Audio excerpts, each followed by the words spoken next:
Well, hello everybody, Trudy here, One Grounded Angel. This is the weekly angel card reading for the week beginning July the 1st to the 7th, 2019. So very quick PSA before I get started. The planet Mercury goes retrograde on Sunday.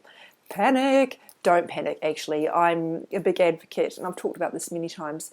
I'm a big advocate for not worrying about things like that because it's out of your control, and I think we attract the things that we put a lot of energy into. So sending out a lot of fear-based energy around everything's going to go horribly wrong now because this planet is going retrograde, which it does 3 to 4 times a year, so it's a pretty regular occurrence. I think that's really just attracting the sort of outcomes that you really don't want. Now, that's not to say that things might not still go wrong. Mercury is associated with communication and associated technologies, phones, gadgets, etc. Also short travel, short trips, so commutes, for example, and the brain. How ironic I couldn't remember that. So your brain can get a bit foggy. So communication can go a bit haywire. We can misinterpret what people are saying and come out with the wrong words for what we're trying to say. But you know what? That can happen any time of year. And the same with your travel going haywire, particularly if you live in a big city. So I just feel like it's kind of not worth worrying about. I do back up my devices as a precaution, but to be honest, that's something we should probably be doing on the regular anyway. So if you want to do that, I recommend you start now. And if you're going through anything that involves detail, Mercury is like a detail-oriented planet. So you're going for a contract or something like that. Try to get the bulk of that done before the retrograde if you can, because it's not that life doesn't stop, so you can't avoid it, but it is a time when you need to be extra vigilant if you're dealing with something around detail. Anyway, let's start shuffling. Monday, this card has come up, peace. So the message on this card says peace comes from remembering that only love is real. And I think that's really appropriate because a lot of the reasons that we aren't in peace as human beings is because of what's happening up here, what we've caused. We're ruminating over the past, we're fretting about the future, we're worrying about what people think of us, we're trying to control things we can't control, we're panicking about outcomes such as what is Mercury retrograde going to do to my daily life. So I think if we come back to a place of love, which means remembering that, and the universe is all about love, obviously that's literally the universe in action. We come back to a place of love, we can remember that we're supported, we have everything we need, we can deal with whatever comes our way. Doesn't mean it's always going to be fun, but we can cope. That can help you. So just think about what is stopping you from being at peace in this moment. And a lot of those things might be out of your control. There might be, heavy workloads that you're dealing with in your job or something like that. So if you can't control the situation, how can you control your response to it? And that's where this peace comes into. So try and look at removing obstacles to peace. Searching for peace, I think, is a bit of a futile bid because once you search for it, it will elude you. So I would say just trying to make sure you're not putting up barriers against it. Right, Tuesday. Eternal love. This is one I struggle with because it does convey a message of loss as well, which seems like the opposite of love, but isn't always. Because sometimes when we've lost someone, sometimes it's because obviously that's out of your control, and if we're talking about a death situation. But the card can also come through for people to remind them that love remains, even though the person is no longer there. As I've said many times, death ends a life, it doesn't end a relationship. But that's not going to speak to everybody watching this. So the card also speaks larger. I just need to address that because the word eternal's in there. The card also speaks to the energy of love. And we had a card last Monday that was simply titled Love. That's all it had. It had a beautiful yellow light-filled illustration on it too, which a couple of people commented on. And this card is very much of the same vein. It's saying that we are surrounded by love, we're emitting love, we're walking in love. And the reason that we block that is because of our worries, our fears, negative energy we've picked up from other people. So what I try to say is removing your barriers removing the barriers that you've put up against love is really the best place to start. If you're, maybe you're comparing yourself to other people, well, that's a barrier towards self-love, because it's not your job to be like everybody else. That's just one example. So just look at where you are out of alignment with love is the best thing I would say. Are you trying to please other people? Are you trying to put yourself under pressure to be something you're not? That's out of alignment with love. Are you, there's so many ways this could apply.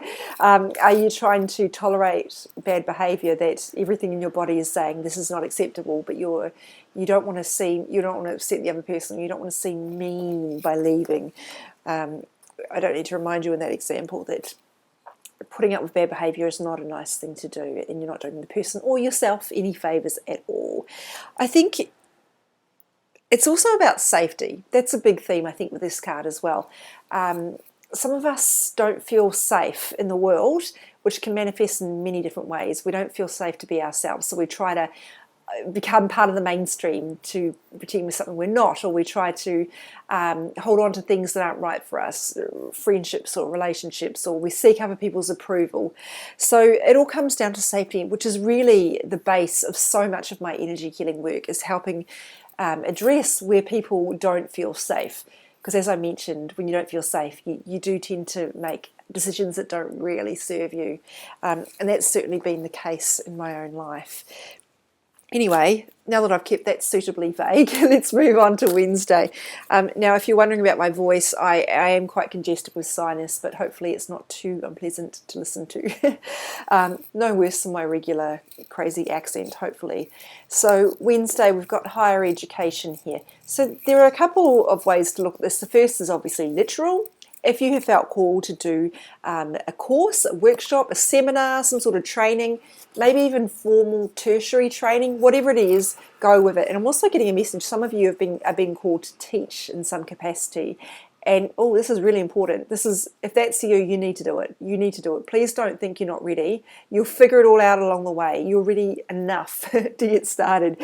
So please do it. There's so much energy around that. So that's super important for some of you. I don't know who needs to hear it, but anyway, taking this wider, if you're not called to teach or learn at the moment, remember that you are a student of life. That's what we're here to do. We're here to learn and grow. And we don't do that when we stay safe. And I'm not saying you should put yourself in horribly risky situations just for the sake of it. But I am saying if you are resisting doing something because of the element of risk, or you're terrified, I'd look at ways to make peace with the fear so that you can move forward anyway. Sometimes we think, when I'm not afraid, I'll do it. And that's just an exercise in futility, really, because fear often doesn't go away ever. So we need to just make peace with it, or just decide to ignore it.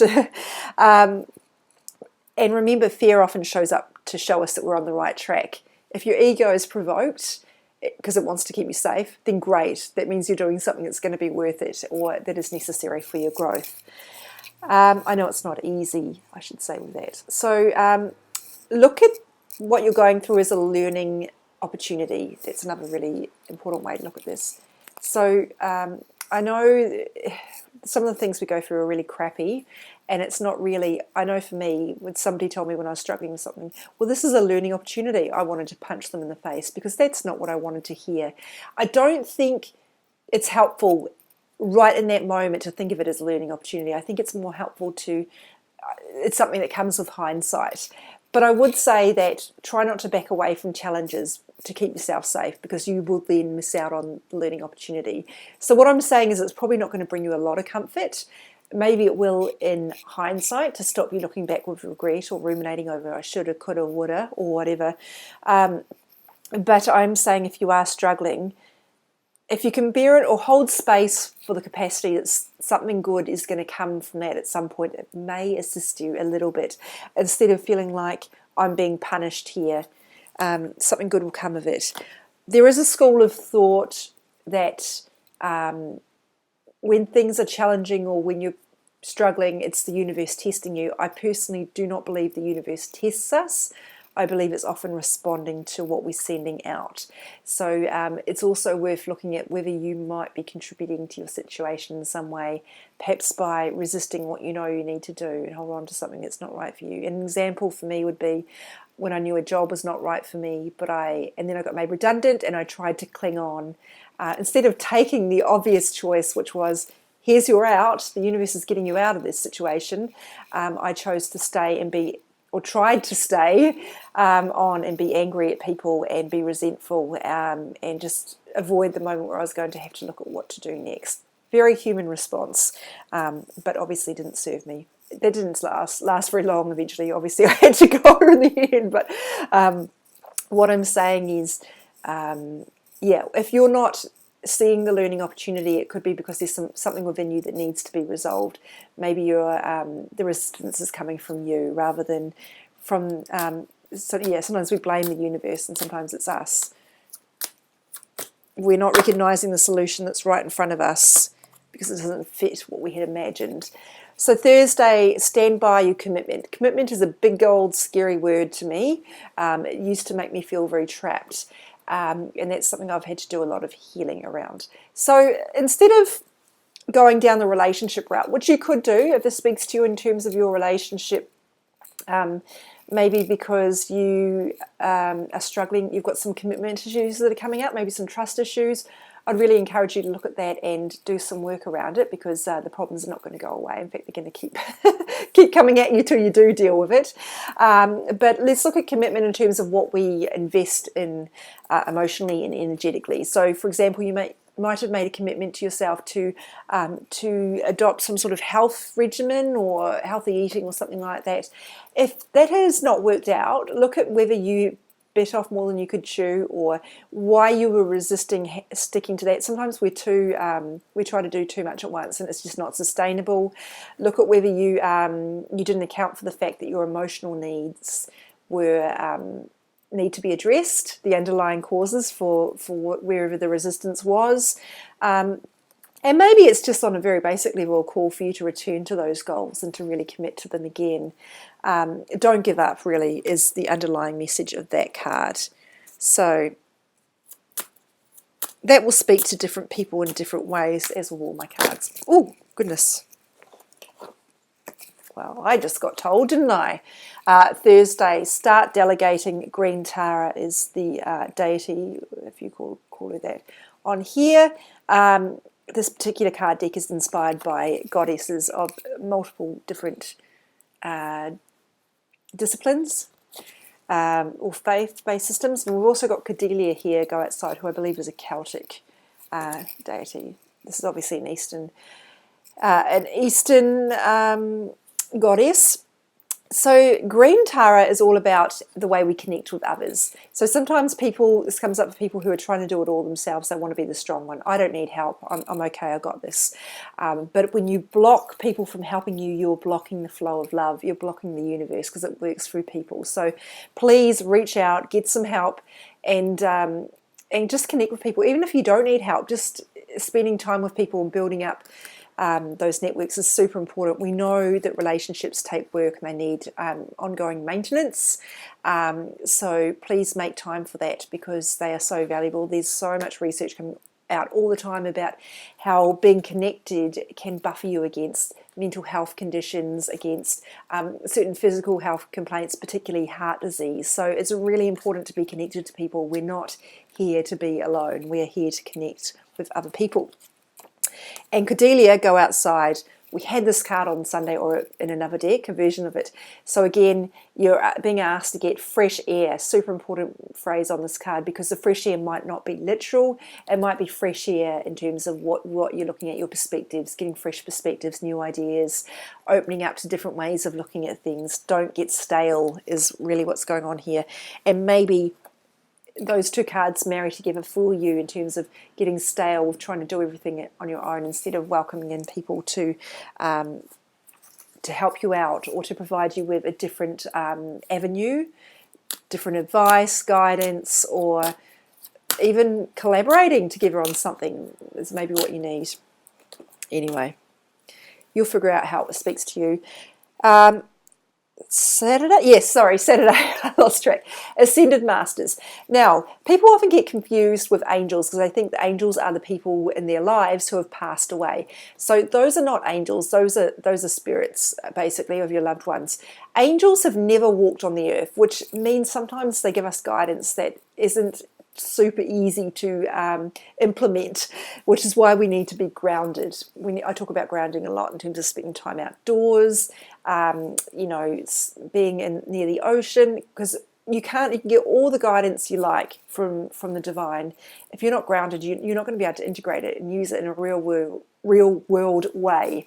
So anyway, Ascended Masters have walked on the earth. They have had the human experience. They know the deal. So there are a whole lot of different realms of deities that I work with, and lots of people do as well. I don't exclusively talk to angels. I work with anyone who's got the particular expertise to help me. And so Ascended Masters can be people like Ganesh, Moses, Mother Mary. We've got Kuan Yin. We've got Muhammad, all sorts of people. So you don't have to belong to any of those. I know those people are associated with particular religions, but you don't have to belong to those to speak to them and work with them. They're available to everybody. So if you have a bond with a particular Ascended Master, this could be telling you to continue that bond or deepen that bond, maybe read more about that person or, deity, whatever, however you like to think of it. But if that doesn't really speak to you, I would think about the word ascended here. Obviously, it means rising. How are you rising in your life? Are you staying in the same patterns, or are you taking steps to lift yourself up? Are you lifting up other people? Remember, love is a verb. It's a doing word. It's in the words of Massive Attack. So we need to be giving love, and we need to be receiving it as well. It needs to be flowing. It needs to be fluid. And so maybe that's part of how you're going to rise. That's one thing you can certainly look at if you're feeling stagnant or stale, to use a word I just used before. What's going to help you rise? I know you're very focused on the immediate problem you might be facing, but maybe sometimes when we take our attention off something, it actually that's part of the way to solve it. Instead of focusing on that one thing, I've got to deal with this problem, focusing on the larger problem of I'm really struggling in a whole lot of different ways, and maybe if I look at connecting with other people, that will help me, because it will boost my mental health. It will help me feel supported and feel loved, because when you feel loved, of course, you're better able to excel in a number of different areas. Particularly, you're able to give more into your relationships and to make better choices in your relationships. So it's all, I don't know if that made any sense at all. I just did a bit of a word vomit, but the whole point is look at helping yourself rise, because we're not here to stay stagnant. I've said that so many times, but it's really important and we forget sometimes. Let's go to Sunday now. Oh my goodness, I love this card so much. Sleep. What does everybody want more of? Sleep. Hell yes. So I've got another card come out as well. This is really annoying, but oh well. Some of you need to rest. It doesn't have to be like snore-worthy sleep. It could just be a rest, some shut-eye for 20 minutes, whatever it is, do it. Make this a priority. Sleep is a way that you are going to improve your life across the board, because you will have better mental health, better well-being to deal with what comes up for you. And you've also got play music here, so that might be another way you can relax, might be another way you can work through things, it might be another way you can lift your energy. Music's a really important way to work with our energy.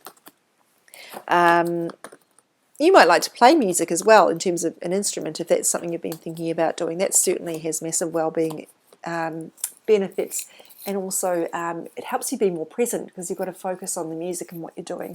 And we know that being more present is certainly a major part of lowering stress, feeling more calm, mindfulness, helping tune into the divine. I know for me, I used to play the guitar, not well, please don't ever ask me. In fact, I haven't touched a guitar for many years, but at the time it would feel like I wasn't even controlling my hand sometimes. It was playing independently because it was in flow. And what I now understand about that process is because I was channeling something from the divine. So, pretty cool stuff. We've got great messages here around, I think, our mental well-being in terms of sleep. Oh, there it is. sleep, doing things that help us feel relaxed, etc. And in terms of connecting with other people and going outside.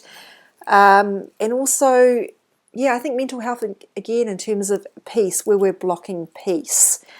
And also looking at our larger sense of life purpose in terms of we're here to give love and we're here to rise and grow. So there's messages around that as well. Big week. Big week. So thank you very much for watching. I realise I got a bit off track there. You're probably used to it. So hopefully you were able to extract something that was meaningful to you. If you want to reach out, make a personal appointment, the best way to do that is via my website. I do angel card readings and I do energy healing sessions. So if you're not sure what you need, just hit me up. HMU, as the millennials say. My website is www.onegroundedangel.com, and there's a bookings form there and tons of information about the different modalities I offer. And of course, you can follow me on social media to see my cards every day and hopefully get a little bit more targeted information than what I just gave you. My Instagram is @OneGroundedAngel, and my Facebook page is called One Grounded Angel. Thanks very much, everybody. Have a terrific week.